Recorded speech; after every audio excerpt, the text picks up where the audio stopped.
Hello and welcome to the Unofficial Controller Podcast, your weekly gaming podcast, episode 25. State of Play Reaction, 24th September 2019. That's a mouthful, Tom, and I'm sure by the time we add feature on the back of it, it will be even longer. With me, George, and as always, well, seemingly once again, he's back, joined by Tom, statesman to my state of decay. Welcome back. How's it going?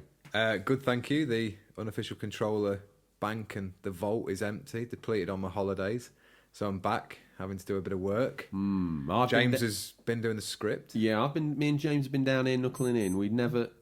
You're back and the rape alarm goes off, so just back up, all right? I don't like your hands on me. I'm not your property. James is, though. James is your property. You've claimed right over James as you pay his wages. I use his head as an ashtray. So.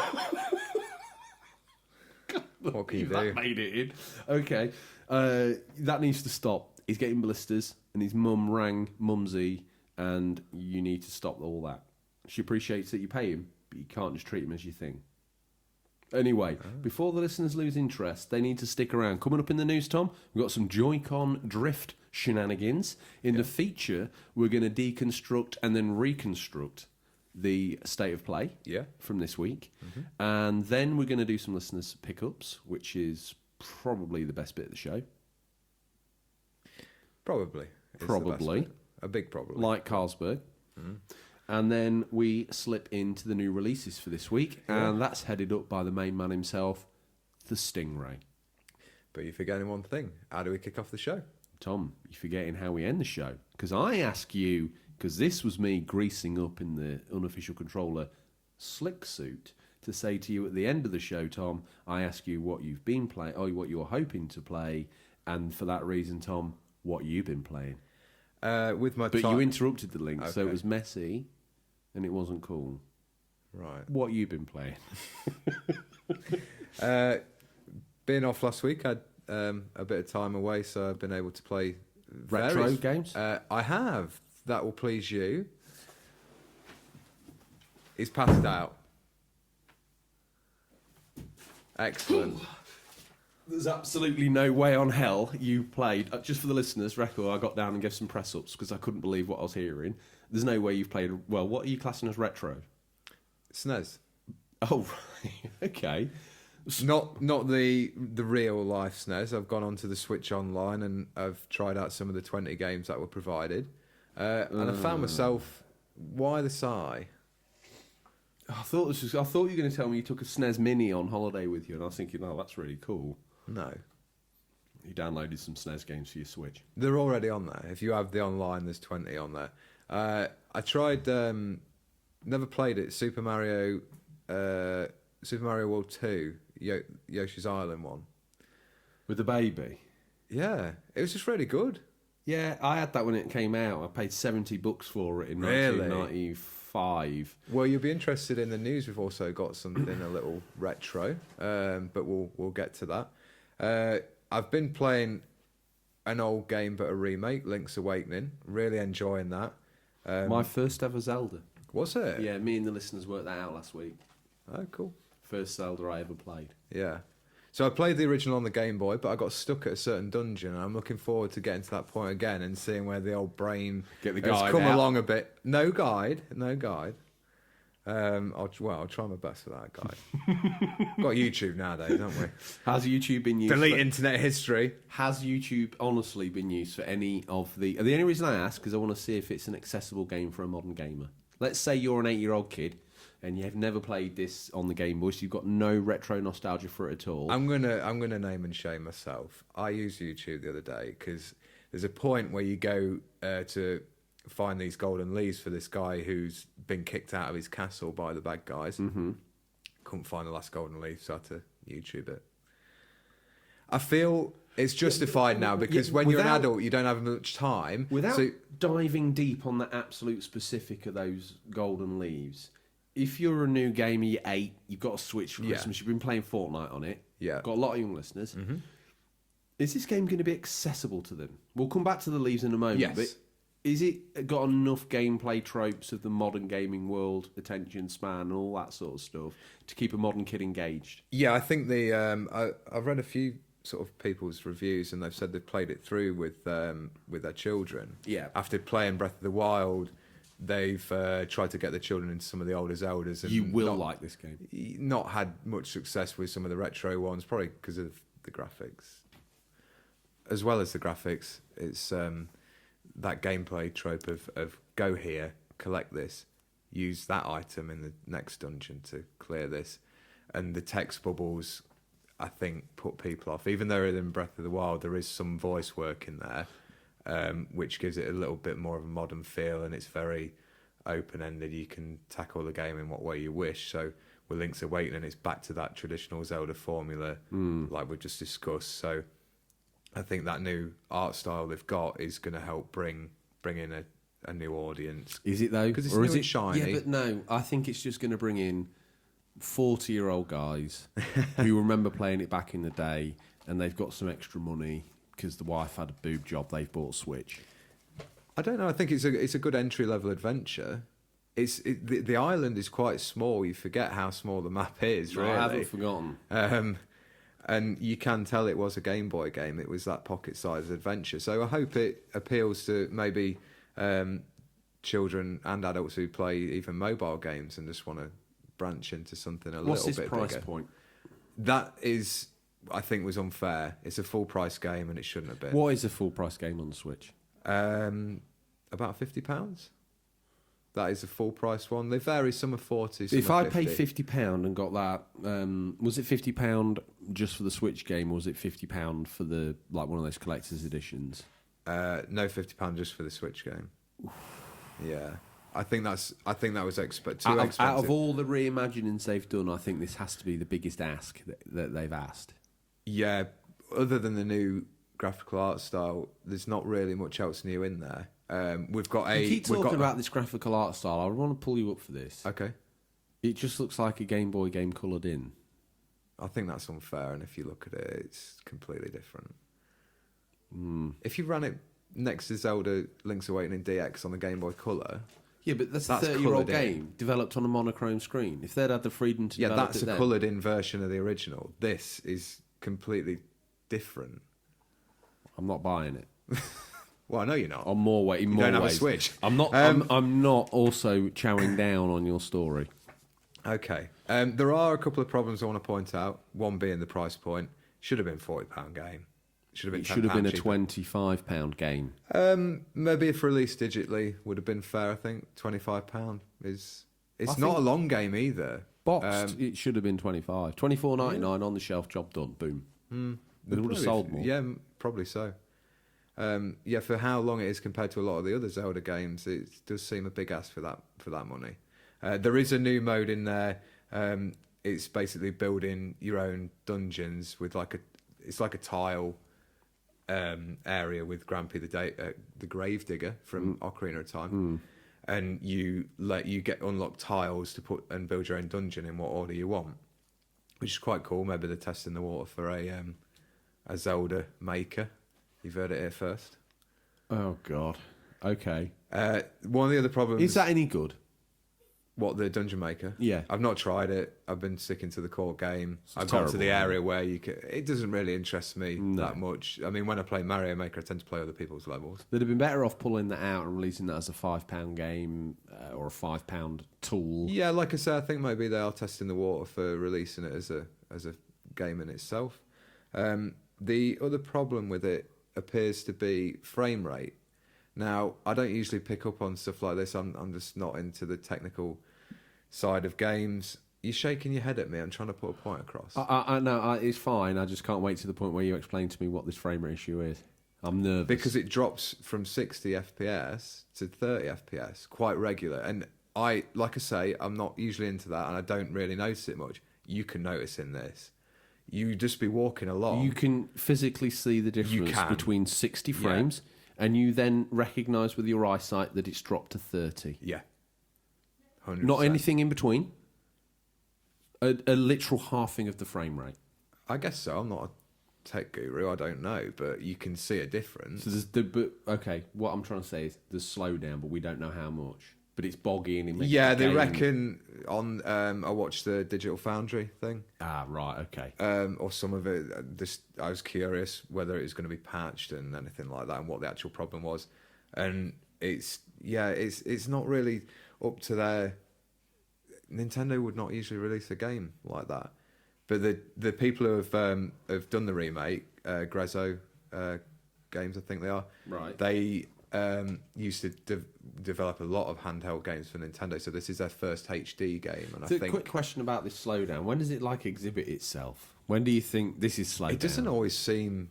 It's not even a graphical taxing game for the Switch. Like if you stacked it up against Mario Odyssey, doesn't. It's like a very small game with not much going on. What particularly is happening when it slows down to you? You entering a new area, it's loading it up in the background? It can be any time, really. Obviously, more so when there's more enemies on screen. Look, don't get me wrong, it's not game breaking, and I'm sure it's going to be patched out. But it's just disappointing to see Nintendo release a game with that still in it. Although people pull up Breath of the Wild for its frame rate issues when it first released. Big game. Yeah. But that had the excuse. Yeah, this hasn't. That's a good point. This is a 30-year-old game that they've just put some fancy sprites on top of. So yeah, still enjoying it. I'd recommend it, but I would not get it now because of the price. I'd wait to see where it comes down in price. Surely though, once it's 6 months old, it's too old for you to care about. Harsh. True. Well, I did play some retro just for you. And we are going to have this debate. We're going to have this retro versus new. This is a rather very selfish what you've been playing. You've turned it into a review of Zelda. I haven't finished yet. Got the games yet. Oh, God. No, I've got one more. One more. We're at 21 minutes. You are joking. I'm not. Oh my God, goodness. Oh my God, goodness. Got to remember it's PG. We can say what. I love the way you restrain. Well, restrain myself. You restrain yourself. James is listening. Got to be careful. You have to be. He's a pre-teen. So I downloaded the Modern Warfare beta once I got back off holiday because I didn't have the full PlayStation. So I'm here under false pretenses. You told me you played retro. I'll get to that. SNES. Been there, done that. You didn't even tell me what games you'd played. The one with the demon spin-off from Ghouls and Ghosts. Demon's Crown or Crest. Demon Crest, I think it is. Yeah. That was quite good. Okay. Yeah. And the Super Mario Take me back to the white hot cutting edge of modern gaming then. Yeah. Tell me about the beta. Modern Warfare beta, whatever you want to call it. I played the 32 versus 32 ground war, which was crazy. Absolutely crazy. There's so much going on. We spoke earlier on the phone this week. I was telling you how good the audio is about when the tell the listeners. Do an exact. Do me excited like noise. Do try and give them a sound. You tell me the name of the plane because I always forget it. I don't think it's relevant. I think it's better that you forget it in this circumstance. It adds to the nuance of the story. Well, you call in like the precision airstrike, and you just hear the noise, and it's like doing the minigun. I was like, Voo. You've just been waiting to hear the noise, haven't you? Since you did the impression for me yesterday, I've been thinking, yeah, it needs to be in. And now you've kind of gone half-assed. It's just insane. So there's loads going on because there's so many kill streaks. Is it a good game? It is a good game. And so, Tom, what have I been playing? I haven't finished. Do you want me to carry on? Waited patiently, yes. I just wanted to tell the listeners if you were a fan of Modern Warfare 1 and 2, you definitely want to be. If you've not played the beta, definitely want to look to pick this up. Well, let's ice that there because we're going to get into some COD news in the feature, aren't we? So we don't want to bore them to death. We are. What else have you been playing? That was it. Oh, thank God. Modern Warfare, Link's Awakening, some retro SNES titles. So longest what you've been playing ever, 30 minutes. I'm waiting for your question. That last 10 minutes went fast. What have you been playing? Time flies when you're having fun, Tom. I have been playing GTA San Andreas on the PS2. Oh, yes, you have. Someone has to uphold the retro corner. Seeing as you won't play single-handedly, I'm doing it. And I've played a little bit more Rockstar Warriors on PSP. What else have we played? Resident Evil 4, got further in that. Killed some of the bosses. Which was your last boss on there? Can you remember? I think I've done another one on since this, but the game's so memorable I can remember the last one I killed being the guy with the eye, the glass eye that you need. Oh yeah, the village leader. Yeah, with a beard. Yeah. Yeah, because he kind of disappeared, and the like priest guy started being the general big bad. Yeah. And then all of a sudden, Matey Boy reintroduced himself into the story in a flaming barn. Yes. Yeah, because he turns into like spoilers for a however year old game. He turns into like a 5,000-year-old creature, game. doesn't he? Yeah, I think everyone's played it bar me, so there's no spoilers here. It turns into some sort of weird creature. Yeah. I don't think I'm that good a gamer, I'll confess. Most people who do a podcast aren't that good at games, okay? I'm going to stick it out there. And those that can... That's why he gets Pro Gamer on. Those that can do, those that can't teach. See what I'm saying here? Yes, I've heard that. Yeah, so those that can game. Those that can't game, podcast. Those that can game stream. Those that, yeah, okay. Those that can't even do that, podcast. And I forget where I was going with this. Anything else this week? Resident Evil 4, Oh, San Andreas. honestly, and mate, Warriors. Resident Evil 4, I'm actually disappointed by the challenge. I found that quite challenging when it came out. I think that maybe when it was newer, the sense of dread was more foreboding because of the Yeah. atmosphere. When you're playing it as just a game, none of that. You said that's- about them just lining up in front of you. It's just like Well, that's a the shooting that's gallery. the normal NPCs, the bosses. He had a very, very predictable pattern that was, first of all, Really? yeah, really predictable from the get go. Yeah. And little glowing places where you need to hit him. That first of all, you need Yeah. to aim at his lower mid torso, and that separates his body from his legs. And then the body part of him swings around. Just in the wait, rafters. listeners, till he meets a regenerate. I don't think it's going to be an issue to me. We will see. Well, I'm doing good on the upgrades. Anyway, Tom, before we selfishly absorb, Welcome, stranger. welcome, stranger. Oh, mate, he's the best character in He's the game. good, although he needs more sound bites. 'Cause after you've He met him does, for the yeah. 5th time, you're sick of seeing him. And I think, Tom, that's probably... is that all I've played? We've been busy, haven't we, playing games? We're actually podcasters who do play games. I picked up One Piece open world for PS3. And I haven't been home long enough to try it, but I will do that. One Piece, is that an anime? Manga. Okay, Yeah. cool. It looks cool. Yeah. And I'm excited to try that. I think we're there, aren't we? Well, listeners, we're going to move on to the news. We've scoured the very darkest regions of the internet to bring you the latest stories. First up, do you want this, Tom? Yeah, okay. Go on. It seems Ninty. hang on a minute. While you were off, I Yeah. had to wear the onesie, and the crotch stains had got beyond sensible. Mumsy's washed it, pressed it. If you look to your right hand side, slip on the Mario onesie Did she use the starch like a like? in the crotch area. Okay, Yes. good. Mario onesie going on then. Nintendo news. Zip it up. I don't want to see your nipples. Stick it in drift. Nintendo's new Switch Lite is off to a great start, but fears have risen over the stick drift Joy-Con problems returning to haunt Nintendo's new hardware. Several cases reported on some of the original Switches about there being analog stick drift on the Joy-Cons on the original model. Yeah. We're hoping Nintendo has resolved this, but fresh off the press, there have been reports of the Switch Lite doing this as well. Only small cases so How far. the Switch Lite hasn't been out long enough for someone to have hammered It has. the It's, Joy-Con. apparently, it's surely. happened already. Well, it must be weak. Yeah. And also, I think it's going to be quite costly to repair those because the Joy-Cons aren't detachable. No, So they're you're going to send away your whole new console. Whereas if it was the other one, you'd send away the Joy-Con and maybe play with a different controller if you've got one or lucky enough to have one. So yeah, Ninty not up with the quality at the minute.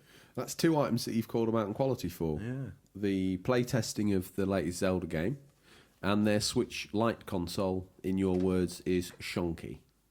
No, not my words. Unreliable. Not my words. What word would you Has a use? slight defect with some Joy-Con element or control element with the analog stick. You know no one from Nintendo listens to this podcast, don't you? No. No. They do. They do.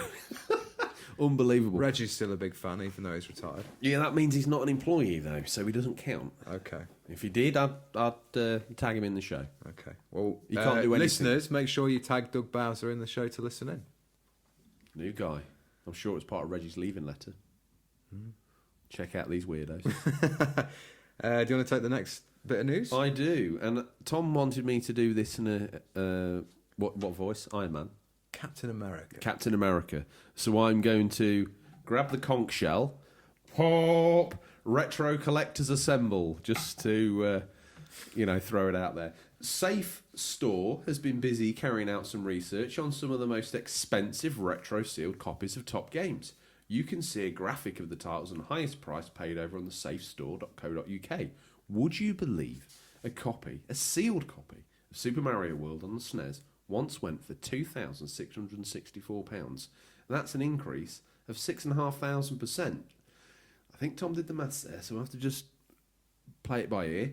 Let's hope that doesn't make retro gamer Thomas regret his turn to console and game cannibalism. Could be an expensive hobby, couldn't it, going forward? It could. Retro gamer Maybe Thomas. has like very fine taste, so he goes for the extra special range of consoles. Yeah, like I think the M&S range of consoles. Do you think he has a veto on seals, or do you think he's like, nah, savage that off? I want it the fresh meat inside. I think he does. Yeah, he don't care about the seal. It's coming off. Next up, enroll for the Resistance. Terminator Resistance, a new single-player first-person shooter title from the small Polish-based developer studio Teon. Hope I pronounced that right. Set in the future war era after the events of Judgment Day, the game puts you in the military boots of the new original protagonist, John Rivers. That's John, not Joan. John Rivers is marked by the machines for termination. The reasons as of yet are unknown. Teon Studio produced the not very well received Rambo the video game. Oof. Have you played that? Oh, I've heard it's bad. I've seen it about, and I've been tempted to pick it up because I didn't know anything about it. I'm kind of glad off your throwaway sentence there that I didn't pick it up. Well, I hope they're going to prove the doubters wrong, and with this new effort on another existing movie franchise. I watched the trailer. I love that part of Terminator 1 and 2 where it shows you that future war, and it looks real cool, and the effects still look great now. I've always wanted a game set in that. The maybe are. Never give the fans what they want. Well, no, we know that, don't we? It'd be terrible. I think there's a few things working against Teon here. First of all, their history in games isn't that great, and it doesn't. I don't get the impression they're a company that's learned and grown from their mistakes. And it feels like they've rushed out to get themselves an Elastoplast, which is a film license, and stuck that all over their failing software house. My question to you: do movie tie-in games normally represent a high watermark of quality? Well, if you want to find out, go back and look at one of our old episodes. It was just a question. It wasn't a plump. No, for a beg. I'm giving you my answer. That's the best place. That's where I'd be looking. Okay. The very best gaming podcast out there. Well, I was going to say to you, I do not, based on those two pre-qualifiers, I do not have any high hopes for this at all. I, like you, yearn for a Terminator Future War game. I think that with it being out the end of this year is a bit worrying as well. It's kind of like they've only just shown a trailer and it's coming out in a few months. That's a bit... The trailer for the game or the trailer for the film? For the game. All right. Have you seen the trailers for the film? Yes. I've not been that impressed with that. No. I quite liked... the only one I don't really like is Terminator 3. I hate that. I hate that. Yeah, that's I really like the one with Christian Bale, Salvation. I thought they could have done a lot more with that. I don't know why they canned that and then went to reinvent it. Anyway, we shouldn't be discussing movies.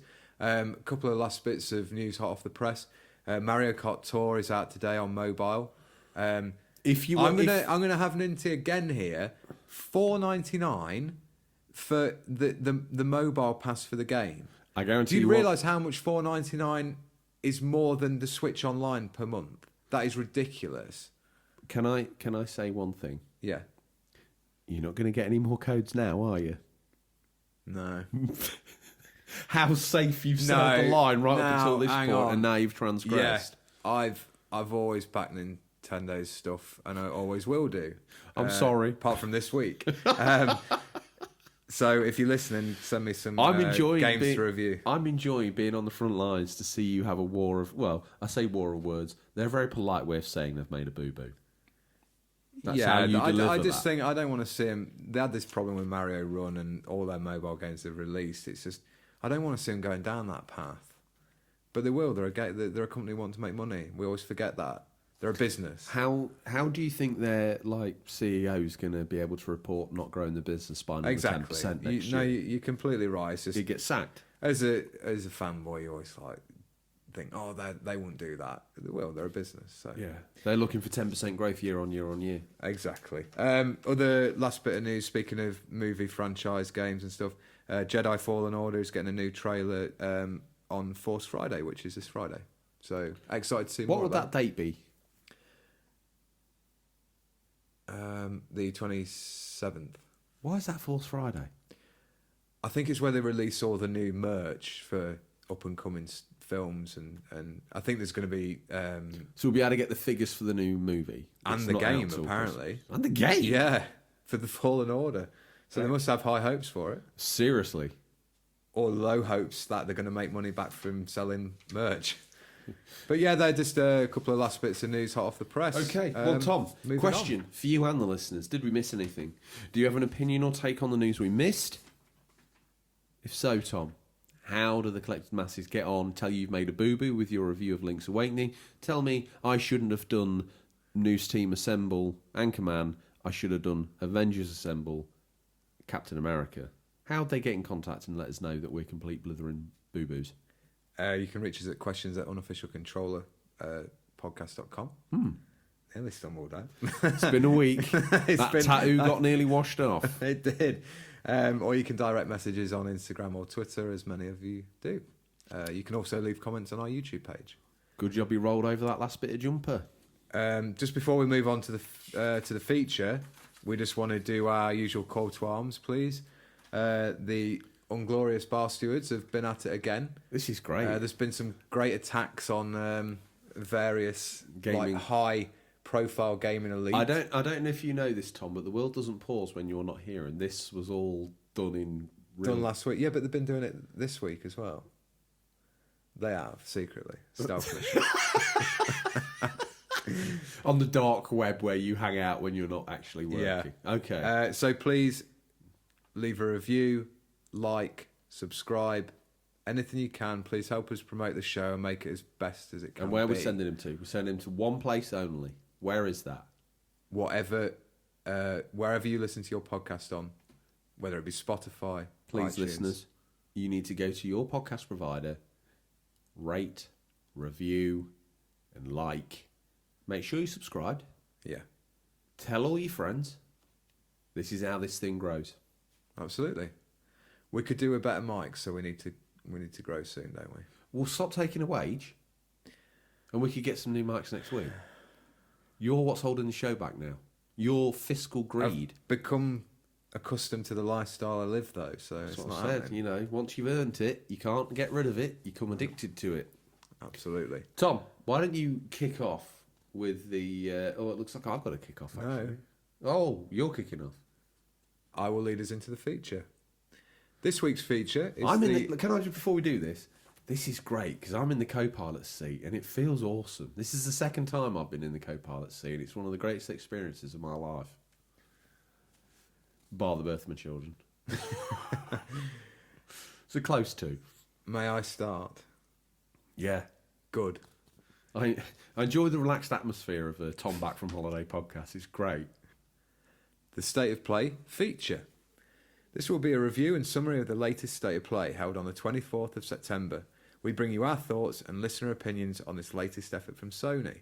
Well, George, some call these Sony State of Play the poor man's Nintendo Direct. But, shh, the bigger boys are loitering around the corner and they are chatting about some pretty interesting PlayStation news. So it's time to take off the Mario onesie. Good job you put that on earlier. I didn't know that was in the script. Take off that Mario onesie, show off that bad Joel from The Last of Us tattoo, which looks more like a malnourished Steven Seagal, and join us as we ask, what is the state of PlayStation? Well, Joe, let's have a look. Oh, Tom, I'm glad you finally confessed to that tattoo. Yes. Who we got up first on the listener opinions? Here of the he State of comes Play? now, fresh off the hospital bed, but rebuilt, almost Steve Austin-like. Not the wrestler, the $1 Million Man. He's back with us, Daddy Zilla. And he says, so where do I start? The Rise looks pretty promising. Medieval, what do I need to say?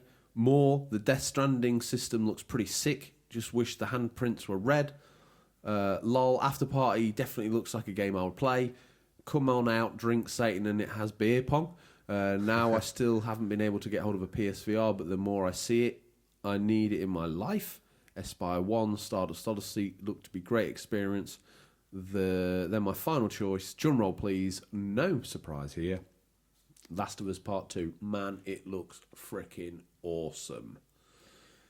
Yeah, I mean, I would agree with that. We're going to touch on these games so we can... I'm very surprised Daddy Zilla, he must spend thousands on picking up Retro Tat.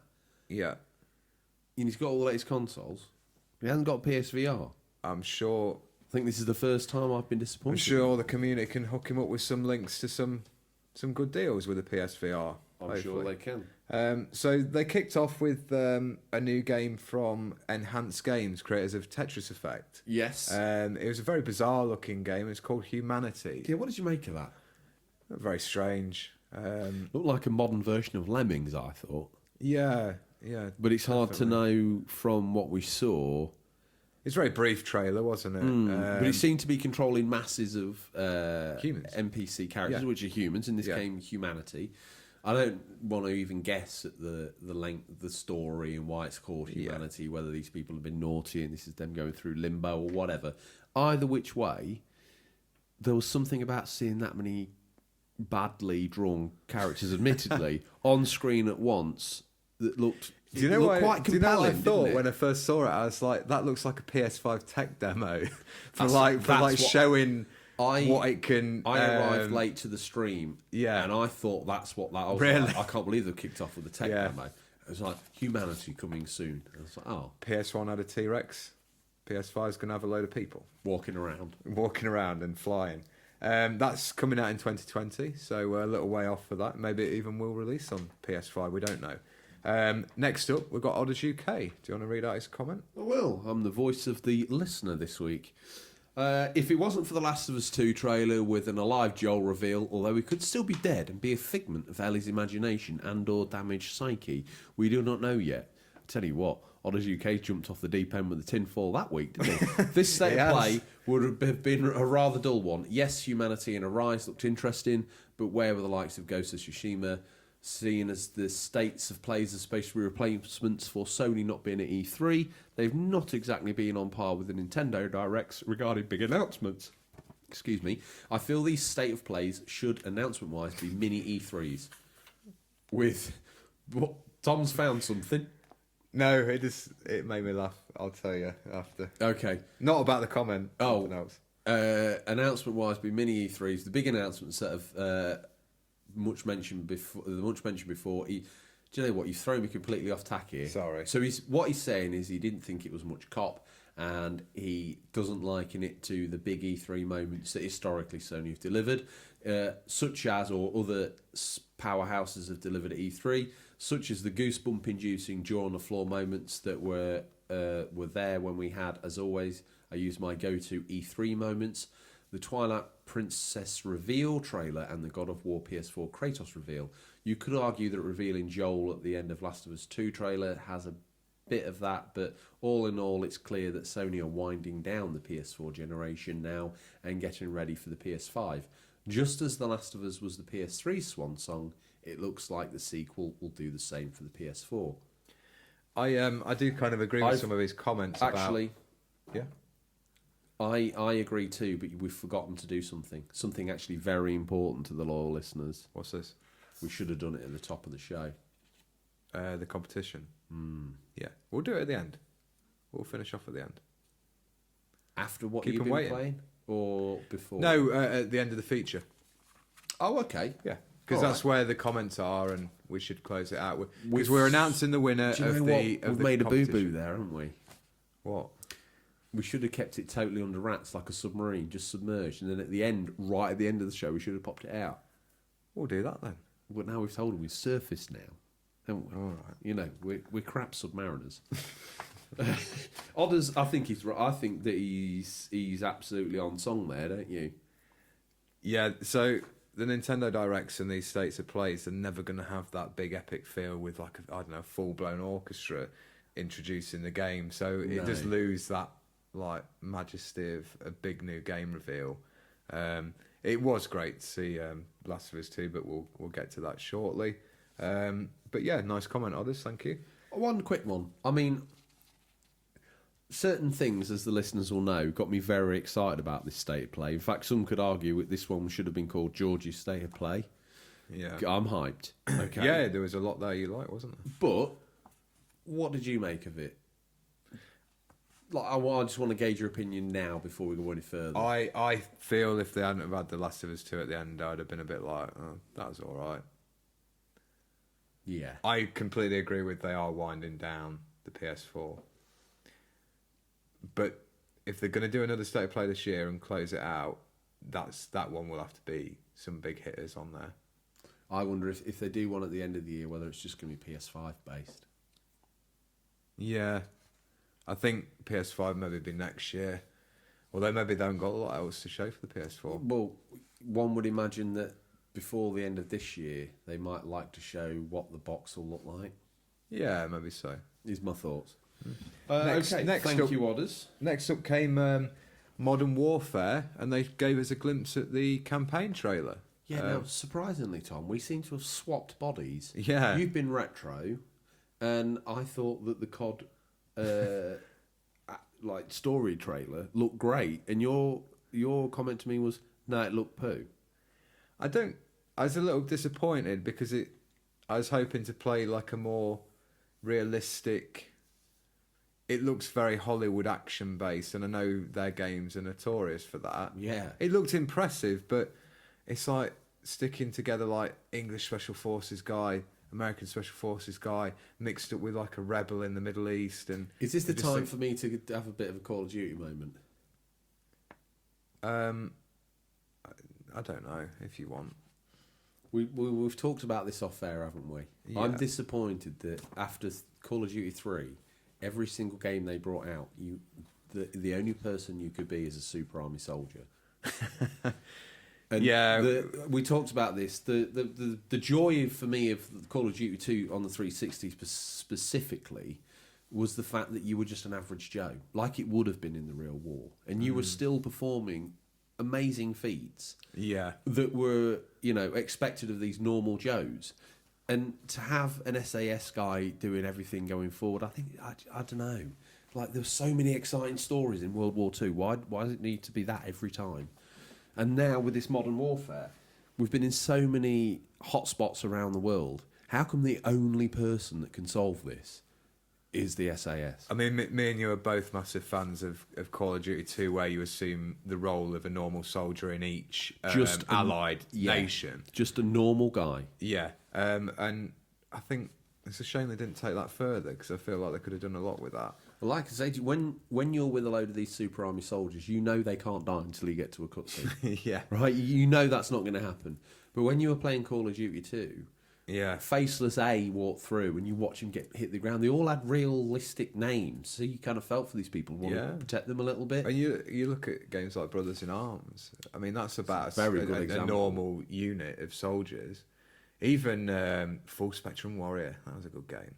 I've got a very soft spot for that game. Yeah. Very good game, and they were just normal American troops in, I think, Iraq.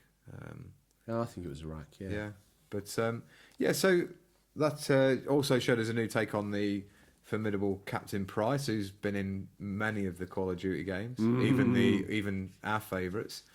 Yes. Is he voiced by a new actor? It sounds like it. Yeah, so he is. Doesn't quite sound like him, does it? No, he's like a brand new spin on him, I think. But yeah, I am going to pick that up. Do you think, but mainly for the multiplayer. Do you think Captain Price is like, is it? I know in some of the DC stuff in the Flash they've got like the multiverse, right? Do you think? And Turtles have based their fiction around the fact that they have multiverses too. So every time you see a different version of the Turtles on TV, it's one of the different ones for the multiverse. I'm sure when the copies of the Call of Duty games aren't selling well, that's where they'll go. What do they call it? The price verse. Yeah. No, the staff like loads of Captain Price is on a mission. And I wonder if one of them's like an absolute coward as well. That would be hilarious. Well, he'd be like the Rimmer, wouldn't he? Compared to what's the Ace one? Rimmer. Ace Rimmer. Yeah. So there's like a load of throughout of all of War and History, they've assembled the ultimate team of prizes in the price verse, but one of them's a complete wet blanket. There's a game. Hope you're listening, Activision. Yeah. What we I'll got pay for next, that. George? Looks like you've thrown me the unusual pronunciation of Watam from the creator of Katamari Damacy, and that's looks to be a solo, or we're thinking co-op, Tom, about connecting people. Before it was Yeah. all about rolling over things and increasing your mass. Now it seems to be about joining hands with these characters across the game. One thing I did notice about this, and I thought was really cool, if you watch the video, there's some really nice nuanced touches. Did you see the bit where they had held hands and rotated around in a circle in the snow? And underneath the snow, they'd like walked down to the grass where they'd walked on the snow. Oh, that's Just cool. little bits. Do you ever play the I think original Katamari? No, I didn't. Going back to that nuance you talked about there, I think when a game is not like ultra realistic graphics, like that's what they're striving for, like a movie, it can do those little things so much easier, and they make that game feel alive. I thought it looked good. Have we done enough on COD? Because I thought that there was an exclusive thing announced, wasn't there? Yeah, another bit of hot news from today. I suppose we'll cover quickly why we were on the subject. Well, they of announced COD. it last night, but they didn't mention it was had an exclusivity package, did they? The Spec Ops mode for Modern Warfare is going to be exclusive to the PS4 for a year. And PC and Xbox gamers are kicking off. You can imagine why. It's only a small slither of the game, though. And What is this? What is this mode? And what I what don't would I know liken much it to? about it. It's there'll be like extra missions, I guess, and I think there was a Spec Ops mode in Modern Warfare 1 and 2. But What if was there it was called? This mode that they've announced, what was it called? Spec Ops, I think. Oh, I thought it had a second name. I thought it had like 2 Spec Ops XYZ. I'm not sure. And I think that was the giveaways to the gameplay loop. But anyway, you didn't tune in to get the latest hits and stories and news about the state of play. You came in to listen to us waffle on about Katamari Damacy's spiritual sequel, Watam. Yeah. New IP, Tom. Thank the heavens. We need to dilute the pool a bit, don't we? And that's out in December of this December 2019. So pretty soon, a few months' time. Oh, that one passed me by. Actually, look at me. I've perked up a little bit. It's almost like I've had a brew. Next up, we've got from Techland Studios, Arise, A Simple Story. It's a game about an emotional journey through limbo. Has a very interesting looking art style. Also interesting soundtrack and adventure style gameplay. The release date, it said coming soon, but I have looked into it and it's going to be December as well. December 3rd, I believe. So I might pick that up. Do you know what Techland are famous for? Yes, it's on the tip of my... Is it Oxenfree? That might be in the list. I thought you What's might... their most famous title?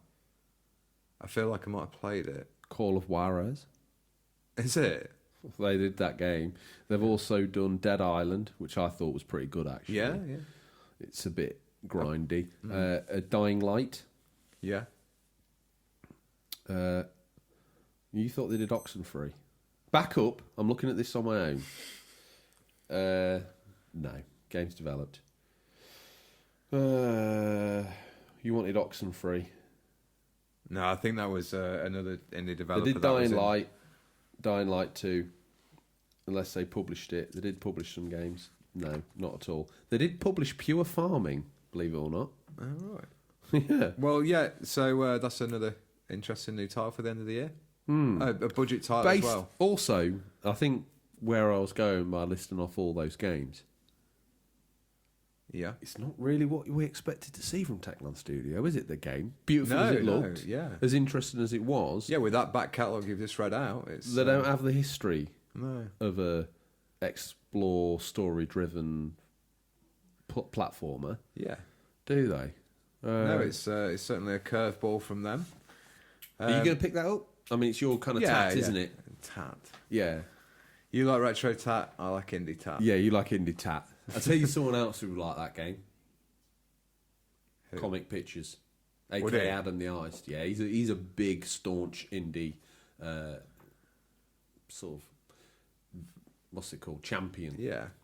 We need to do maybe an indie feature sometime soon. Well, you decided you were going to be the indie guy, and you were going to collect all these indie studios up underneath your wings. This was one of your roles on Insty, and they were going to seek you out, and we were going to do a show.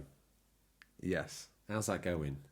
Well, but it's pending. It's pending. I need more budget. I'm coming to you now. I need more budget for that. I need to wine and dine them. I don't quite like... You see this paper that the script is printed on? Yeah. This represents the very last of the petty cash. Slow down. Right. Read your words. We've got another listener comment. Have we? So I have to do that. You Let have me to pull do my those. shoes on. I think the listeners know this is a relaxed Tom's Back from Holiday podcast. It's this happy joystick says this. Yeah. You know, he's not holding back. It's just a big meh from me. It feels like the B team was asked to create a Nintendo Direct knockoff, but all the A-listers in the company want nothing to do with it. Thoughts? Yeah, like Harsh. I said. Any truth to that? It has a very good variation of titles on it. On the State of Play? Yeah, they covered a lot of bases there. I like what you're doing there with the MLB reference. Yeah. Wah, wah, wah. But, yeah, I mean, like I say, I don't think they've got that much to show for the PS4 now. They are winding down, and they didn't want the big expensive E3, and they're just letting people know they're still there, this is what's coming, and yeah. I think expectations were like ludicrously high, as they sometimes are for a Nintendo Direct. People are expecting to see Metroid 1,000. Metroid 5000, Mario Galaxy 3, all these big heavy hitters in one go. If a studio did that, everyone would be like, oh, what do I look forward to now? Drip feed will always be the way, I think. It's just the way it is. Well, let's face it, these businesses are looking to eke out an extra 10% out of you year on year. Yeah. This is how they do it. It's death by 1,000 cuts. To that note, someone else has got in touch, Tom. We move on to an Xbox owner. Yes, well, fresh from his new website, Downright Square Circle. Links in his bio. Check it out. It's basically a play on words. Downright Square. Yeah, I got that bit. Are you sure it's got a circle on the end? Yes, Tom. Good. The website is called Downright Square Circle. The circle bit being the inclusive circle he finds himself I love in. it. Finch the Gamer is... I've marvelled at his intelligence. He's got big brain. Finch the Gamer got big brain. If he were doing this podcast... Sack James. Get Finch the Gamer on. You can't afford Finch the Gamer. I think if he worked on this podcast... He has got his own game shop in the village as well. He'd be on more than you. Okay. He's what we would call in the industry... Titan of industry. A verified influencer. Oh, really? Yes. You... unverified influencer. But still an influencer. Yeah. I'll take that. Everyone's an influencer in the industry. Some people are verified and have influence over slightly more people. Your influence reigns over Mummy and Lord Ponsonbury. And James. Which is why Mummy and Lord Ponsonbury, on your recommendation while you were away last week, went and managed to find a copy of Buzz and 2 controllers. And they've been playing Buzz in the main part of the bunker solid while you've not been here. Excellent for them. Not for me. So what's Vince the Gamer have to say? What has he got to say? Anyway, if you're listening, it's probably the most roundabout advert for his website you've ever seen in your life. The link's in his bio. It's called Downright Square. That's very, very clever. That's very, very cool. The content matches the ideas. Very good. He's got some reviews on there. He's got a link to a rather tame podcast that you probably ought to go check out. And he's also got a link to a guy who's got a great Etsy shop and does awesome pictures of the people in the village, Adam the Artist. Mm-hmm. / comic pictures, no space. I think that's it. We've had a week, I forget. Finch the Gamer, Tom, he's here. I'll tell you what he's got to say. As an Xbox owner, none of it made the slightest bit of difference to my life. That looks like a crying till I laugh emoji. Pretty annoyed at that the Medieval remake isn't going to be coming out on Xbox though. I'm loving the idea of all these PS1 classics being remastered. I suppose you've got a point there. 'Cause Crash and Spyro made it to the Xbox, didn't they? Yeah, you would think that would as well. I get his point. Thing is, though, Medieval's been locked to the Sony ecosystem for a while, whereas Crash and Spyro went multi-format, didn't they? They did. And Medieval seems to be a footnote in the history of gaming. What now? I've just seen what's coming up next. So, listeners, you better sit down. Well, good and job pull up these a mics chair. have got spit guards, Tom, because I'm going to about flobble all over the place. Because You go for it. I couldn't believe. I said to you last night, that thing scrolled over and I saw the Rockstar logo and I was like, oh, what's this going to be? When the screen rolled back, much to my excitement and probably everyone else who was watching its disappointment, they announced LA Noire the VR case files. Now, that's obviously out on Vive and Oculus and all those PC gimgams for the thousands of PC listeners that we've got. They've already completed this, Tom. To the thousands of PS4 listeners, this looks like something to get excited about. If you're in the small niche of PS4 owners that are into VR, and then that small niche of VR owners who are into LA Noire, which is me. So I'm excited about the game, where we've drilled down on the numbers. There's only one person that's fascinated by this. I didn't realise that it was they'd involved some shooting and driving sections as well. I was totally under the impression that it was only the interview sections. So for them to add in those, we don't know what they're like. They might be pony. Yeah. But there was driving and shooting, wasn't there? Yeah, The but driving looked very shaky. be careful. All right? Just be careful. Team Bondi listen to this show. Do they? Yeah. Same as Doug Bowser. Well, he should have read his exit memo from Reggie, because at the bottom it says to check out the show. But no one ever reads the last part of the script. No. So LA Noire, I'm hyped for that. There was also that VR sizzle reel. But what did you forget about VR Files? It's They out now. shadow dropped it. And just went, Unfortunately, bang, it's out now. Yeah, they shadow dropped it on the week where I'm not going to be able to get home and play it. Well, what are you going to do? It'll be their way. Did I break the fourth wall? Technically, I live here, don't I, in the bunker? I think the fourth wall's been broken that many times. We need an army of Arthweeder's own pet builders to come and fix it. And that'll be my pick out the boot this week. Oh, you remembered one thing from more than 10 years ago. It'll be in the boot. So you're out now. And that is what you want to see on some of these states of plays. Out nows is always a good feeling, right? Oh, yeah. There's another one of those coming. There is. We saw a bit of a VR sizzle reel of various games, one of which was the Dreamcast Space Channel 5. In VR. I mean, Yeah. if that game wasn't bonkers enough, see it first person, realise how insane that game actually is. Left, right, shoot. Next came another shadow drop of a Medieval remake demo. Yes. Which is available now. And if you play the demo, you get Dan's helmet. I thought that was actually pretty cool. Yeah, it's Getting good a to, demo would be great. I'm sure a few people were like, oh, demo for Medieval, give that a go. But with the added incentive of playing through to unlock a hat for your character in the main game, flimsy as it sounds, it's actually pretty cool. Yeah, I think I'll download the demo and check it out. I've never played the original. There's so If many... it's free, give it me. I'm that kind of guy. Love it. I never liked Medieval. It's free. I'll download it now. Well, bloke. Has it got trophies? That's why people listen to us, isn't it? Get the freebies. It's free. Yeah. Chance of winning something. How do you generate a wage from the show if it's free? Sponsorship deals. Sponsorships, yeah. And Lord Ponsonbury is very generous. Yeah, that's why I've been on holiday. I've been working on some more sponsorship deals. Honestly, dude, if I earn as much as you do from this podcast, Yeah. I don't think I'd work. Yeah. Yeah, awkward. What else was out there? So Medieval, you hyped for that? I actually thought the graphics, I thought they'd done some good stuff with Yeah. that if you've played the original.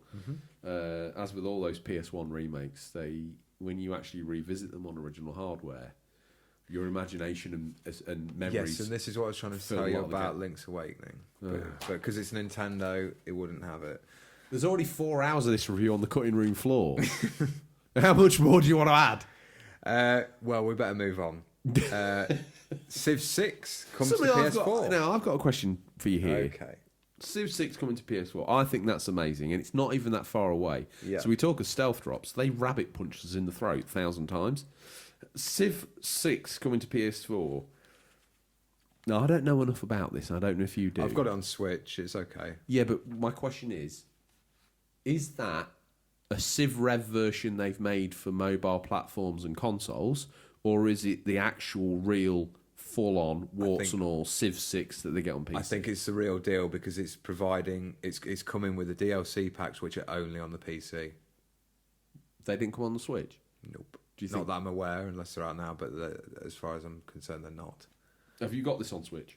Yeah, it's enjoyable. It works quite well on there because you can just take your turn and. I had some great memories of playing Civ Rev on We played it against each other, didn't we? On 360. Yeah, that's right. Yeah, it's good. feels a lot longer ago than that. It does. So that Civ 6 is coming to PS4 on November 22nd, 2019. Very close. With the packs. Speaking of November releases, Death Stranding Limited Edition Pro Console. What did you think of that, honestly? It's all right. I know some people really get into collecting consoles, especially handhelds. I know loads of people who have like, multiple DSs, and I just like my standard looking console, really. It looks cool. They showed a bit more game footage. I actually thought the see-through controller was a good idea because it looks like one of the the Bridge Baby boxes, doesn't it? I thought that was very cool. I've been thinking a bit about this game, especially after reading some of the interviews with Kojima. And Do I need to get my pillow? No, it'd be quick. Okay. And something back to Comic Pictures' comments of he is very out there and Kojima, yeah, and it's a little bit. I don't know. He's come out and said the game might require two to three sequels to fully understand this new genre, and it just sounds like he's a bit off the rails. I don't know whether that game's going to be a car crash. Do you think Kojima's the sort of guy that in medieval times would have gone to like a kingdom and tagged into the king or the emperor and been like, do you know what, I've got this awesome cloth? Yeah. Oh, wow, yeah. If you can't see it, you've got no taste. Yeah. If you can't see the magic of Death Stranding, you're not really a gamer. He would have been the monkey that went to the other monkey or primate, whatever, and gone, you need to give me your nuts because that guy up there in the sky told me so. And if you don't, something bad will happen to you. Is this a true story? Yeah. Or is this one of your family fables? A family fable. No, I really want to like Death Stranding, but I almost feel like I've seen too much of it now. I just don't want it to be another overcomplicated mess. His games I've enjoyed some of the Metal Gears, but they just, some of them are... Which do you think is the worst one for it? Like, to me, I've not played the ones on the NES, and unless it's through emulation, so I always see the real start being the one on the PlayStation 1, Metal Gear Solid. Yeah. That plays through.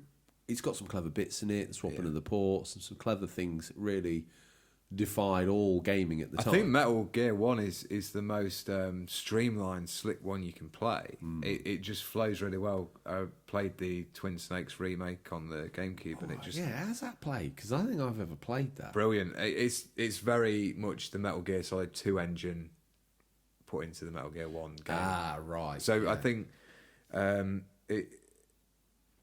it played really good. I enjoyed playing The that question through. is, which one caused you the most raised brows at Kojima's stretching of your imagination? Phantom Pain was strange, but I heard there was that a lot 4? of... 5. The one he was kind of... no one really knows if he actually fully finished it or whether Konami... It was Konami, wasn't it? Whether they just kind of dabbled in it and just made up the rest. Konami are a bit weird. Cutscenes as well, man, in 2. I love 2. I think it's a great game, but they're so long. I don't want to... And I don't know whether it's my intelligence or what, but I don't want to play a game where I'm like wondering... I have to go and then look at a breakdown of what the game means. Yeah. If it's good where you sat thinking about it afterwards and it finally clicks and you're like, oh, so that's why that, and you pick up on those little idiosyncrasies that are hidden throughout the game. But when it's just left you like feeling, what's going on? You don't want that from a game, do you? No. I just hope Death Stranding is a bit more. Well, once I've played all 7 of them, I'll explain to you what the first one was about. Episode 5000, Death Stranding 6, the final understanding. Final frontier. And that's probably going to start with hello there, listeners. Spoilers for a million-year-old game. Tom, Road to Thinami's chimed in with his thoughts on this. Nice to hear from them Death again. Stranding. He says, better than the last one. One assumes he's referring to the state of play. Yeah. Unless he's played Death Stranding. But, he might have. And he says, and that's Death Stranding PS4 looks savage. But he's got 2 emoticons with hearts for eyes. So one would imagine he means savage as in cool. Thank you for that, Road to Thinami. Hope you're doing well, friend. Yeah. Yeah.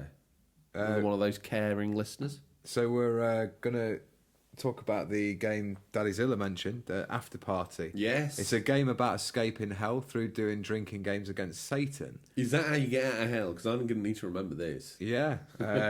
This is from the creators of Oxenfree now, I remember. Oh, he's got his pages in the right order and he's speaking with facts. Night School Studios. It looks quite comedy based and heavy on the laughs. It looked fun, they've got didn't it? proper drinks, and it'd be quite cool if you could play that with some friends. I think, yeah, good little party game. He won't play Until Dawn with friends, but he'll play this. I don't have friends, so I can't. Other than What a you. strange hypocritical last sentence you uttered. Yeah. No, I'm talking about listeners in the for them to play with friends. Are you? Right, okay. Yeah. I was thinking I was going to have to pull on the friend t-shirt again and Yeah. Mumsy will force me to play games with you. I like the look of that. I thought the art style was cool. I thought some of the comedy in it caught me off guard. I thought, that's all right. I think that might be a little sleeper hit. Yeah, I agree. If it made its way to the Vita or Switch, I think it would be really at home on there. Just a thought. Definitely, yeah. Next up, we've got the October games on PS Plus. We've got a sneak peek at those. Yeah. MLB The Show, 19 Baseball. And Yes! we better move on quickly because he'll talk about it forever. And The Last of Us Remastered. Told you it was the best state of play ever, didn't I? They gave me baseball free of charge. This year's edition, Tom, that's generous. It's a £50 game. Yeah, they're good picks for the month, aren't they? Yeah. I think they're getting The Last of Us Remastered. As I said to you last night, most people would look at MLB The Show and be like, I'm not into that. But just think for a moment, these people share space with all the great games that you've played this year and last year, and they've decided to put that into making a baseball game. Trust me when I say this to you. When I downloaded baseball the first time, I didn't even understand the game. I wasn't even sure which team I liked. Now, I'm an absolute barnstorming fan, and they've given this game away for free. I see the UK baseball fan population doubling overnight. That's 2 of us. All right? No, 3. He speaks with facts. I speak with... Out of the 2 of us, I'm the only one that tells the truth. Week in, week out, I speak with facts. I don't say that a console's coming out or any of that nonsense. The only thing I've ever predicted on this show, Tom, and I was 100% right, E3, EA showed FIFA 20. 20. How do you I hate do 20. it? Don't know. Contacts in the industry, which I've got, and you haven't, and seemingly know everything. That's why Who's the real influencer? That's why you're the gamer, and you give us your opinion, and I interview you. That's how it's meant to work. Yeah. Well, What's your thoughts on MLB 19 coming out free? I'm curious to try it because you rave about it, so I really should try it. It's backstage, working out, getting on the plane, all that, just like you wanted in a wrestling game, except when you get to the gameplay, you just got to hit a ball. It's exactly the same otherwise. Love it. While I'm on topic, Yeah, Tom, you know, I just want to go back to that quickly. speaking with facts. You look at how much quality has been put into that. 2K Sports should be ashamed of those wrestling games. Yeah. You should be. If you are trying to make money, the CAC. MLB is a high watermark of any sports game. Yeah. And you're right, it's something they should probably aspire to. I know it sounds really cruel because there's probably some developers going, oh, well, we want to make a good one, but they won't let us. Well, that is a hopefully problem. one day you'll get the opportunity, but 2K, I'm speaking to you direct. From my understanding, stop churning out from my garbage. Just to give the devil, just to play devil's advocate for 1 minute, please, may I? Yes. From my understanding of 2K and EA for their yearly sports revisions, which, to be fair, feel like they stretch our wallets and our patience every year. From my understanding, the business model will only allow them to change and improve one feature. That's why on the back it's always this year we've reworked player animation, and then the next year it'll be we've reworked like idle animation. They're only allowed the time because of the development cycle and the budget to refine one thing. Again, sadly, it's back to a business model, and that is the business. But hopefully one day we see a great wrestling game again. It would be nice if they could wipe the slate clean, and then when they launch on the next generation of consoles. Wasn't there a team that have gone off and they're making their own, like, completely different? What didn't we report this? No, we reported this in the news. Didn't we say that that Jax Pacific split their team because they're bored of doing year in, year out wrestling games of the SmackDown versus Raw variety, and they've been afforded the liberty to make their own. You forget as well, we might not hopefully see this for 2 or 3 years, because I'd rather them take 2 or 3 years to make something of high quality. With it being year in, year out, they don't get much time to do. This is what I'm saying to you. A good title. They don't get time. They get time to fix one thing per instalment. Anyway, we're digressing a little bit too much there. Last of Us very generous as well. Yeah. Remastered. If you've not played that, you really need to. Do you know what? I haven't played. I've got it, but I've not played it on PS4. I've not finished it. Yeah. I finished it on PS3. Oh, so you know the story in the end. Yeah. All of that. Yeah. You don't like it as much as Uncharted, do you? I just think we've had more of that, and the variety's like more. By the time I found with The Last of Us, I did enjoy the game. I'm not going to say I didn't enjoy it. I did enjoy it, but I found towards the end of the game, the fighting gameplay loop had got a bit dull. Yeah, I picked it up like a year and a half ago, so it's fairly late. Is it in the hospital particularly where it really ground down? The pacing changed because of the amount of baddies and the difficulty of the situation you found yourself in. I don't know. Maybe it was a stylistic choice, but to me, it upskittled my flow with the game. Yeah. But then again, it was difficult because they were armoured guys they're with proper guns, soldiers, weren't they? soldiers, aren't they? With you're still walking around with a knife and a bad attitude, and that's all you've got. Yeah. Good game. Good game. So that led us into the big reveal of this state of play, Last of Us 2. So they finally released a new trailer of that, and it looks pretty incredible. Graphically, I don't think I've seen anything that looks as good as that. No. I'm going to throw down. I'm speaking fourth time, speaking with facts this episode. Yeah. I don't think there's a game this generation that looks even...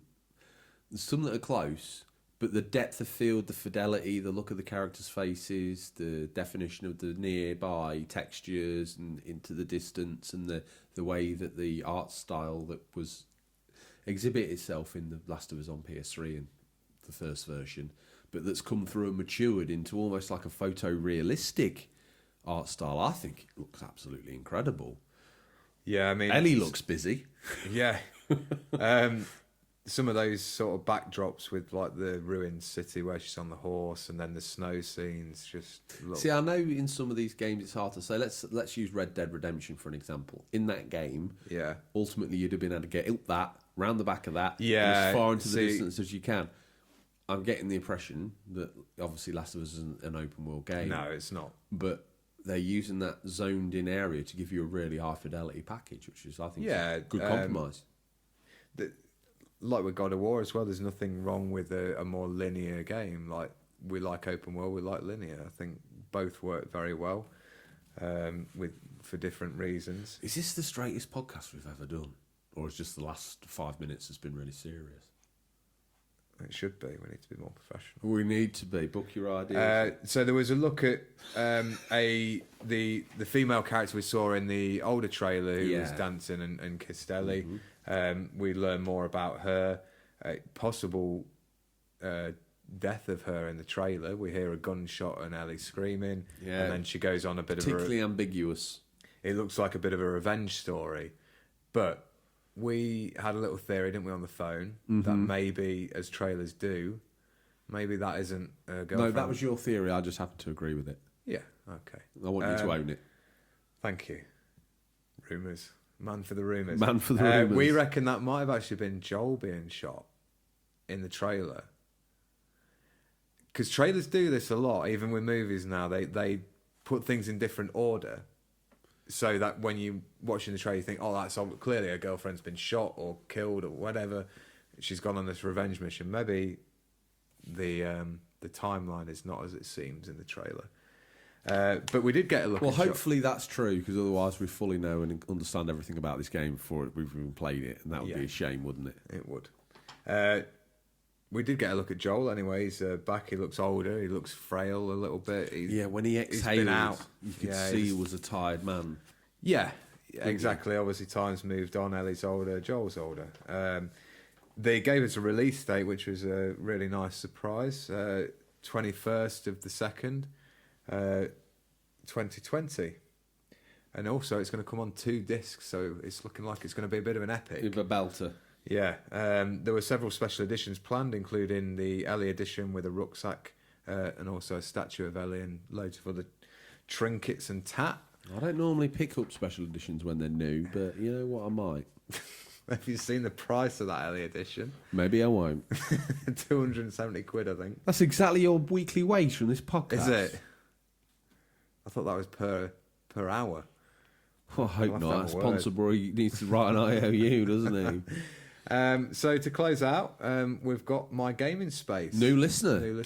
Yeah. Chiming in. I really enjoyed it. After Party looks fun, but it seems to have a very limited lifespan, and the Death Stranding PS4 Pro looks great. I can finally play Last of Us. Yeah, I've been putting it off ever since I got a PS4 3 years ago. As soon as it'll be free on PS Plus, Last of Us 2 looks great. I did get a sense that PlayStation was starting to wind down the major releases, ready for the PS5, whenever that will be. Yeah. I think that's a recurring thing from the listeners. They seem to cotton on to Sony's empty pantry. Well, we're going to close out the feature because we're going to do a little bit of a reveal. Why do you have to punch your microphone every 2 minutes? Know. What has it done Clumsy to you? Hands. It's the most expensive one. Everything you get is the glitz and glamour. I'm speaking into a yogurt pot. A tin can. With a bit of string glued to the laptop. Can you hear me now? Yeah. So we are putting together a little, we called it the community chest, didn't we? For the unofficial controller. Yeah, we did come up with that name. Yeah. And 5 weeks ago. We're going to be a couple of weeks before we get it out to this lucky winner. We hope you enjoy it. And we're grateful to you all for all your comments over all the episodes. Super grateful. Because, Tom, if we didn't have the listeners... We don't have a show. We don't have a show. So, this comment we really enjoyed. We found it funny. And it's the kind of thing we like is like a little story about what you used to get up to when you play games when you were younger. And Well, why don't you do the comment, or roughly the comment? I don't want you to read it verbatim. And then... stealth drop the name. So it was during the Alternative Controller Methods podcast, and it was to do with... Don't remember that being the name, but I'm sure they'll work it out. It was to do with the fishing rod and having the opportunity to go fish in a very nice river outside the house, but choosing to stay inside and fish. Free fishing licence. Yeah, free fishing licence. The job lot. No, I want to sit in and play. So right now, the loyal, hardcore, and glorious bar stewards already know who's won this. But Tom, to those of our studio audience that don't know, tell me, whose house is this? No, whose post is this? It's Dougie McBain. Dougie McBain. Congratulations. So you've won yourself a box of, as of yet undisclosed, retro tat. Yeah, yes. Floor sweepings from the bunker. And you're also going to be able to tap up the immortal Adam the Artist, Comic Pictures 79, slip him a DM, head over to Etsy, pick yourself out a framed print. Might be somewhere off bounds, but you know, if you want an unofficial controller picture, well, that's fine. If you want Batman, you know, my feelings are hurt, but Adam the Artist, I want that Batman 12. one. I've got that on order for my birthday. Oh, actually. Great. You know, someone's going to want Stingray. The Ray family, to be fair, I don't blame them. You know, What would I have on my? Well, I'd have Stingray. But I'm gonna get the Stingray one for when the podcast eventually crashes and burns and off a cliff. And you see that, son? Yeah. Yeah. I don't want to talk about it. I don't talk Gives about me it. PTSD. Right. Well, it's that time. It is. Tom, it's listener Stingray. When the big man makes a house call, you'd better be ready. These guys got in touch to show us their pick up some Stingrays boot. You can too. Just hashtag Stingrays boot on Instagram or Twitter, or email us. Tom, what's the email address? You can reach us at questions@unofficialcontrollerpodcast.com or direct messages on Instagram or Twitter. Wow. I thought you were going to be robot podcast. Tried to catch me out there, didn't No, you? I did, yeah. Just making sure you're listening. I know at this point it's the time, and the listeners know this is the point where you wrestle with technology. Try to punch the mic, see if I care. Told you had a problem with it. Yes, I get distracted. I need to go here. Listeners, if you're following along, go onto Instagram, because we started this on Twitter, but it's not the place for pictures. Click the magnifying glass, click at the top, and type in Stingray's boot. Then click tags. Well, spell it right first of all. It'd be really helpful. STINGRAYISBOOT. I can't even speak. Then you click on that sucker, and then if you want to follow through not follow through, if you just copy us, click recent. All right, top picture, Tom. It's part of that car crash is talking about. Yeah, but it adds to it. Retrospectively, that was humorous. Okay. Yeah. Well, first up in the Stingray's boot, we've got Harvey Retro with a copy of Alone in the Dark on the PS1. I think this came out on Dreamcast as well. I've got memories of that. Next up, we're going to move through these quite swiftly. Road to Thin and Me's had a good week. 360 titles. What's that thing in the middle? Oh. Something coming up for you, Tom. So put your face back on, champ. Click recent. Yeah, on recent. Then click the first picture. Yep. Harvey Retro. Scroll down. Road to Thin and Me. There he is. Nope. Not on mine. Well, you're obviously not in the loop. Mine's working fine. Next up, Tom, I had to summon in myself. Is your phone Sharaban. Sharaban? This is how I did it. Sharaban. Seeing as you listen to all the one-man shows, this Yeah. is how I summon Sharaban on my own. Sharaban, Sharaban? Sharaban. Impressive audio skills. What's he brought? He's got a rock band collection, a man He after their has, own and he's got a heart. Funko He's Pop even of- got the Beatles rock band, which brings back great memories. I wouldn't say they're great, Tom. I would say they're unusual. Oh, yeah. What we got here? Now, this is a listener, Tom. I don't know if you know about this guy. You've been off, so I'll remind you. Yep. Stuck in the past lane. Yeah. Doesn't he do like photos in the Instamax style? Instant photos. They're called Polaroids. That's the word I was The looking brand for. name.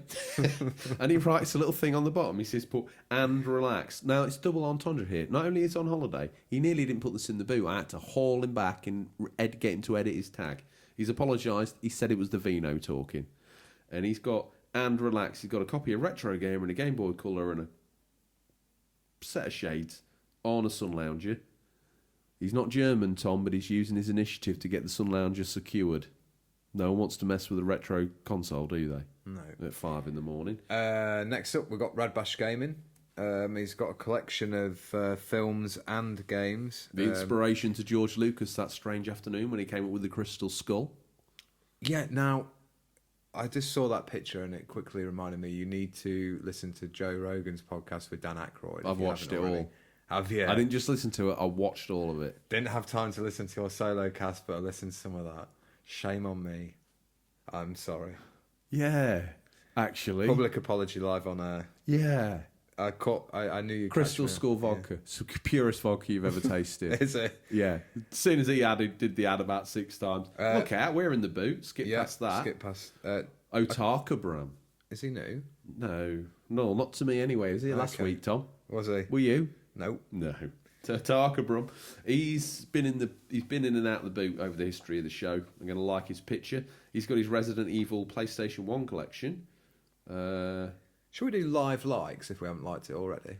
I don't know what show you've been working on, That's what we do when we do listen to You Stingray. do it, but I tend to just look like Oh. through the curtains, like a Voyeur. That's the word you were like looking a for? boomer generation looking out at some naughty hoodies outside. Oh, right, okay. I see what you're doing there.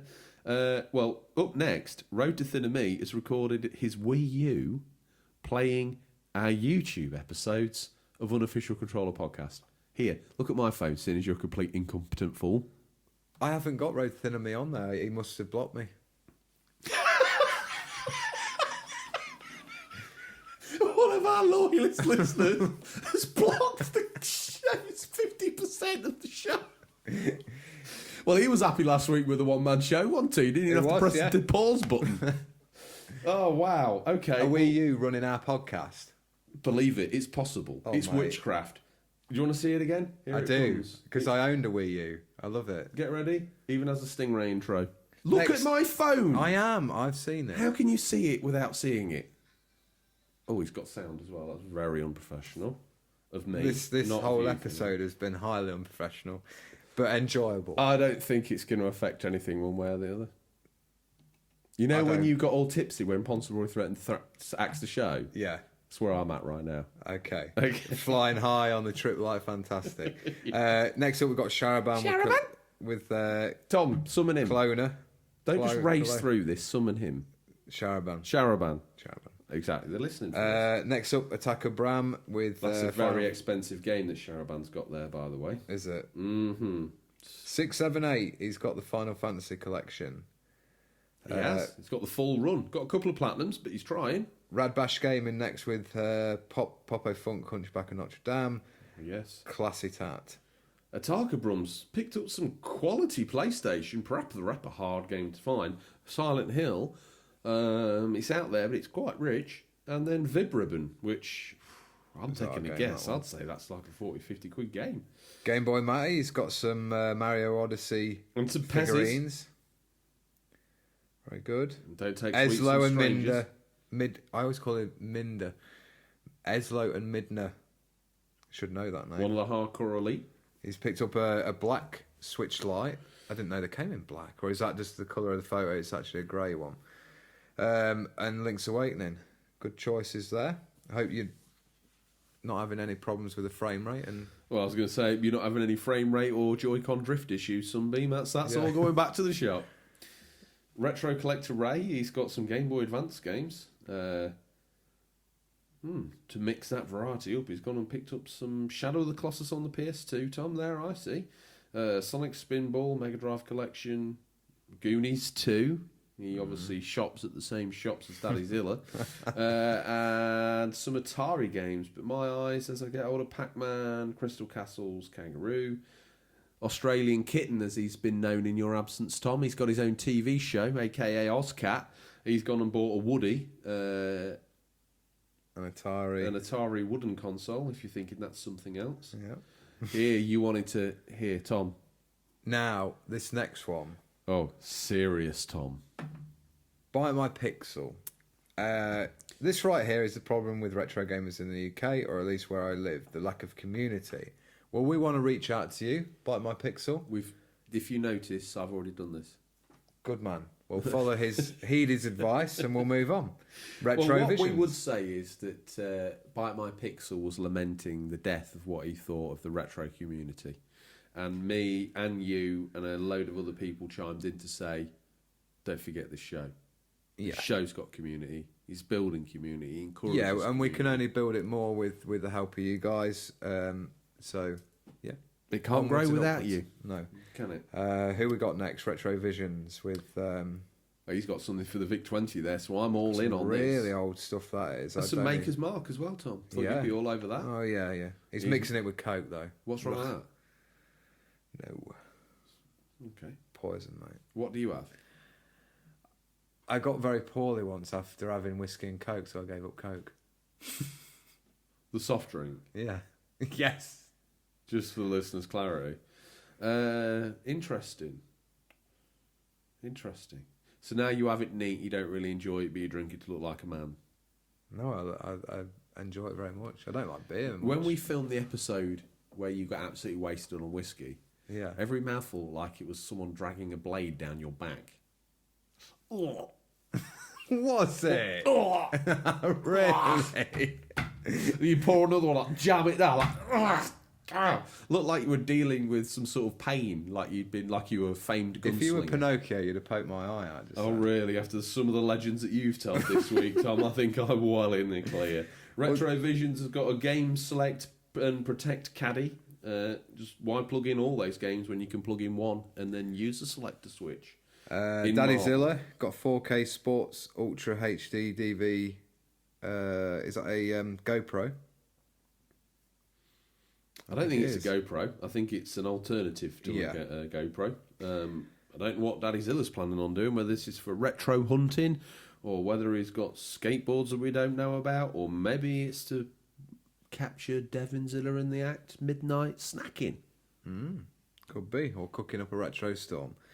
Otaka Bram, again with more PS1 gems, he's picked up. My Game in Space, got some V8, no, I thought they were VHS and Mega Drive games.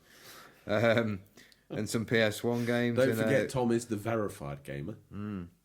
Happy Joysticks. Scroll. It's the Super Mario cool. Brothers Encyclopedia. Have you got this? No. You need this, boy. Yeah, that's good. But then... On-air apology from you. It's time and only right. Danny Plays, I'm really sorry that... I don't know how I've upset you, but I'm sorry. You sort of tut and moan. And Danny Plays has gone the extra mile for us on the show. So Danny Thank Plays, you. Lord Ponsonby himself, has given you a small piece of land in the village. I had that Sonic Rush game on the DS. It was quite good. I don't think I've played Indiana Jones. I've never really got into the DS. It was a bit of a... I thought myself a bigger boy. Panic over. He has it. Panic over, Tom. He has it trapped and cornered, and he's got it in his hands, ready for the final kill. He's got himself a bit of a Game Boy Color, and he has the exact model. Uploading his latest victim. That was the colour of my Game Boy Color. Is that right? Is that what you strange played Link's looking- Awakening on? Is it? No, I played that on the original Game Boy. Oh, I got that with Mario Golf. hang on a minute here. Retro Gamer Thomas is doing a bit of gaming while doing a yard sale. You meant to sell those games, Retro Gamer Thomas. Up, play them. Next up, PCSO Ross Kent's trying to raise enough money for an extension so he can move him upstairs. Yeah, Right. He's lost his back bedroom. Don't forget, to a crazed true. console cannibal. Mark Garage Games. I was just laughing at the insanity of my last sentence.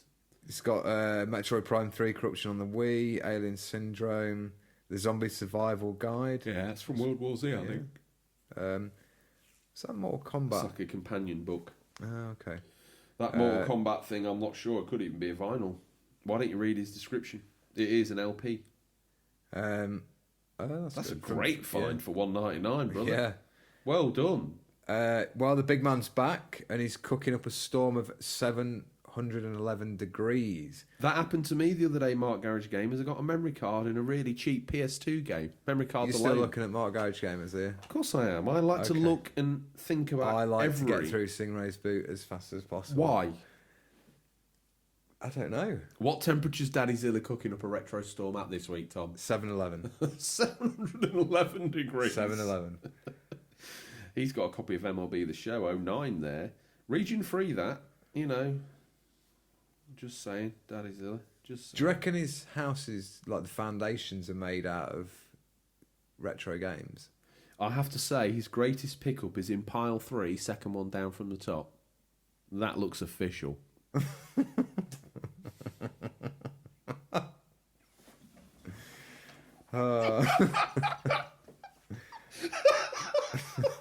For anyone who can't see, and we know it's a podcast, so you can't. Daddy Zilla, as always, he just picks up. He has no boundaries. And he's picked himself up a copy of Grand Theft Auto, but it doesn't look very legit because it's got a handwritten label slapped up the side. I'm just trying to find the top-down view of that game. I'm struggling. Oh, wait, no, it's a PS1 copy, Tom, which is why it's in that case. But obviously they've... That's brilliant. That is absolutely... That's brought me a lot of joy, that has, Daddy Zilla. Thank you. Right, New next listener, Mary Guglia. I ain't got her either. Must have banned me as well. You literally have been blocked by half Yeah. of the fan base, haven't you? Just because you didn't turn up last week. Is My it? gaming space got the PlayStation magazines. Horizon Zero Dawn and Battlefront. Can't see them either. Tom's having a technical issue. It's blatantly going to be him. Normally these things boil down to him being incompetent. Australian Kitten. He's got Link's Awakening on the Switch. And he's got himself a cool looking amiibo. I bought that for my boy. The guy whose world revolves around breast milk and sleep. Yes. What the hell did you get him? He You bought likes that it. for your... Did he? I did. Oh, yeah. He walked past the amiibo. I was like, that. He He pointed did, he at that did. specific amiibo, the one that you happen to want yourself, and you were like, okay, boy, no probs, let's get it. Absolutely. A day in the life. Well done, Oscar. Danny Plays is back in, and she's opened spread-eagled Mr. Mosquito, which she picked up last week, and spread across the picture its disc and its handbook. Do you know anything about this game? Nope. Go research. It's in your words, very Japanese. We just say Japanese. Oh, sorry. Just Japanese. I'm not in the... It encompasses everything strange in video games, if you just say Japanese. I'm not in the hyper elite. My Game in Space also chumped in with a nice selection of PSP pickups at the top, TMNT and other good stuff. Beyond Two Souls and Heavy Rain being the notable exceptions. Boba Loba. Yeah, what's he got here? It's got a new router. Oh, new toy. Our old That is Nighthawk a hell of a R7000. Okay, it looks like something off Robot Wars. It is. I think it is. Don't let the Secret. truth get in the way of a good Okay. story, Tom. It's Flipper. General Captain Chaos, or some other equally bizarre name from that show. Sharaban. Sharaban? He's had enough shout. Say his last name. No. Ozcat TV's got himself a Sega Genesis Mini. Bet he's got a full I'm collection envious for of that. Well, you go get yourself one. PlayStation Too guy. retro for me. 87. Have you got him in your boot? Yes. Look at that unofficial PlayStation controller. Yes. Looks like a Logitech gem. He's picked up some interesting games. Anniversary Collection, Street Fighter on the PS2. Namco Museum. Attacker Bram.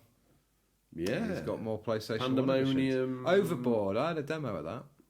I think that I might be wrong, but something tells me that's a game you don't see every day. And that brings us back to... The body bag of the Danish 80s guy, which was him. we're back for the loop, aren't we?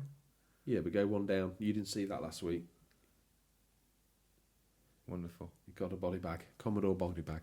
Tom, as always, absolute fan of the listeners' pickups. I am Tom.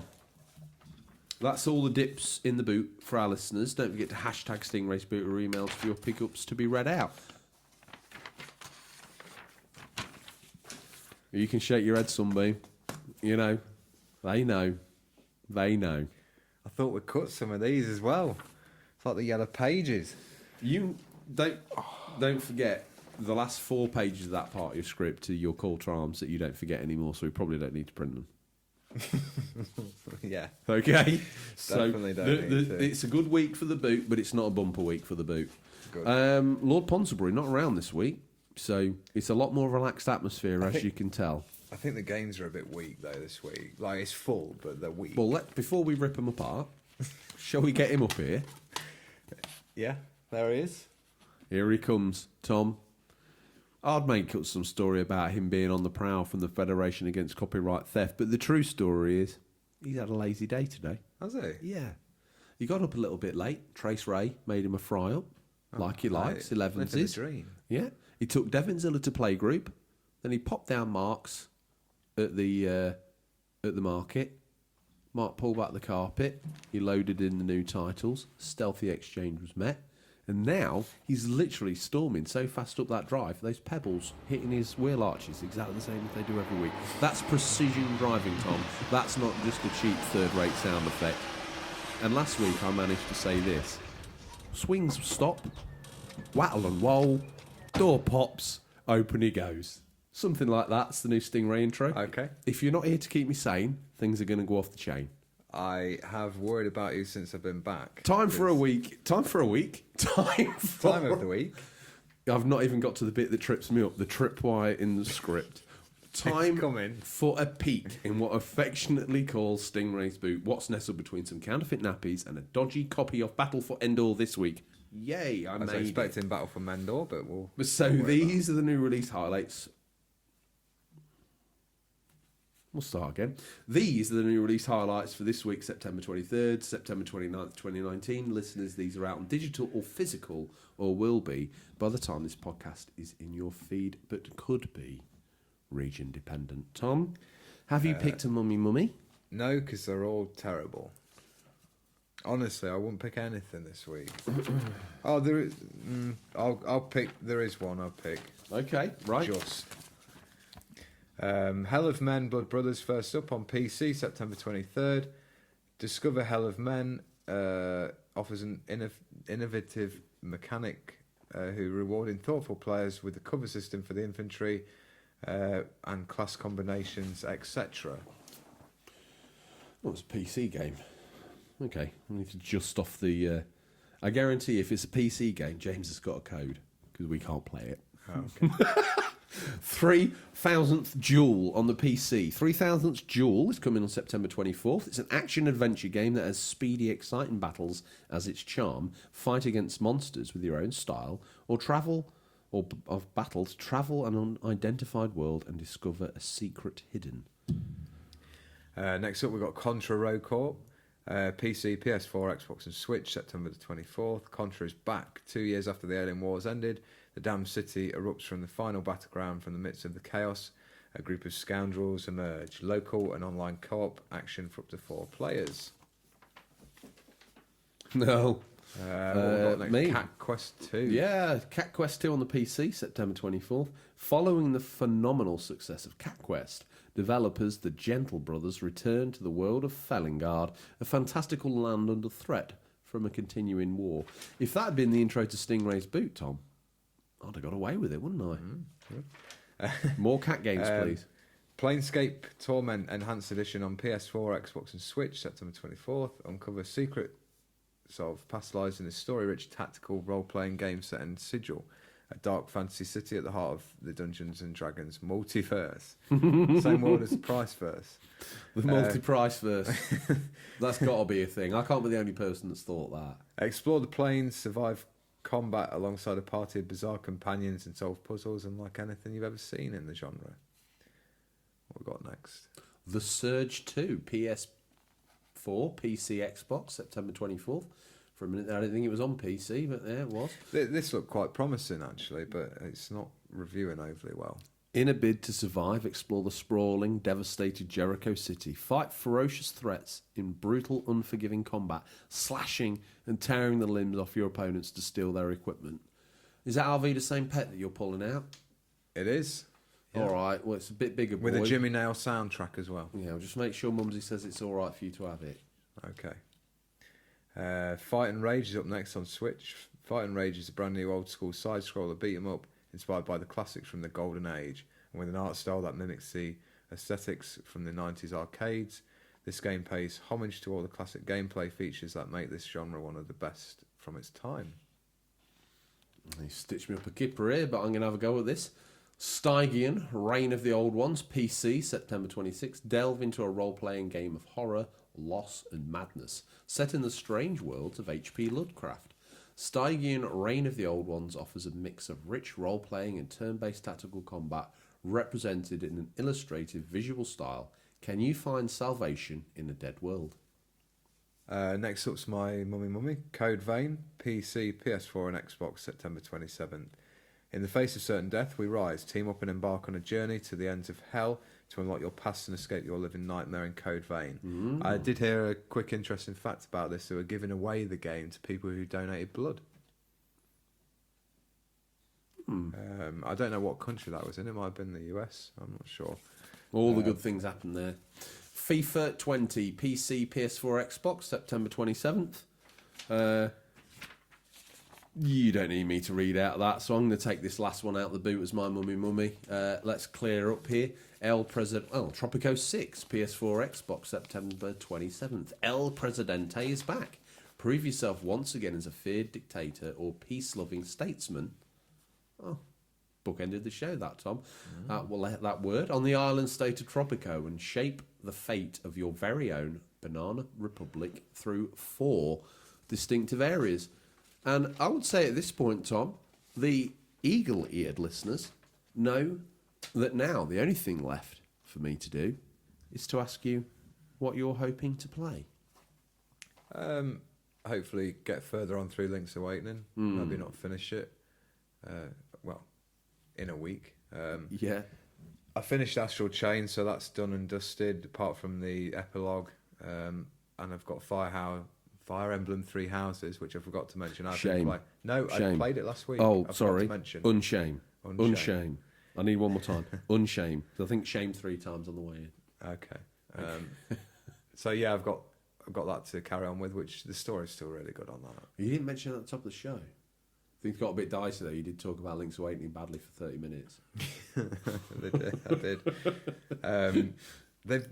They have nailed it though. Like Fire Emblem Three Houses, Astral Chain, Link's Awakening next month, Luigi's Mansion 3, November Pokemon. It's been a very fevered launch, and I would imagine those titles are the sort of games that could help you have a good Christmas.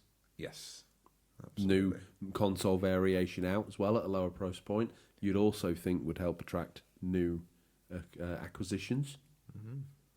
It's a good time to be in the Switch Nintendo. Yeah, in the Nintendo universe. Corporate club. They turned 130 the other day as well.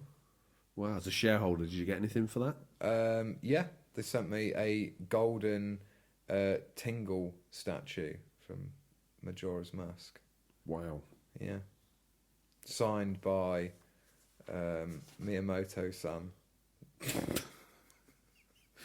Do you know what? I was on board until you did that bit. Yeah. Did I tell you what I'm going to play?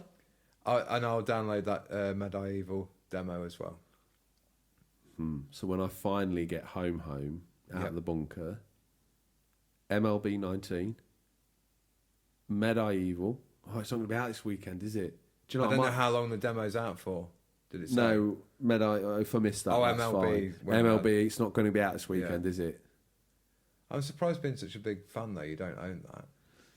It's a very, very pricey game. Yeah. It's a very, very pricey game. Yeah. And that's good. And we're in September. I bet if you checked it today... Have you got 18? 17. Right. I bet if you checked it today, I bet it's still 50 quid. Yeah. So I'm not putting that down. I got the other one when it was reduced. So anyway, I'm not going to be playing that, but I am going to be playing... VR Files? I should play that, shouldn't I? I Spoiled will do. for choice. I'll do that. I'll do Yakuza because I need to get 2 finished because it's been out the tray for a while now. Gonna persevere. Sorry, with Resi 4? It's kind of like our go away game, but the thing is, I don't want it to be going back there in a month's time. You know how when you play a game, your skill set starts at the floor, and as you learn the game and the controls and the nuances and the gameplay loops, it goes up on a scale. Yeah. If you get, now this has happened to every gamer out there, I'm sure they can identify with this.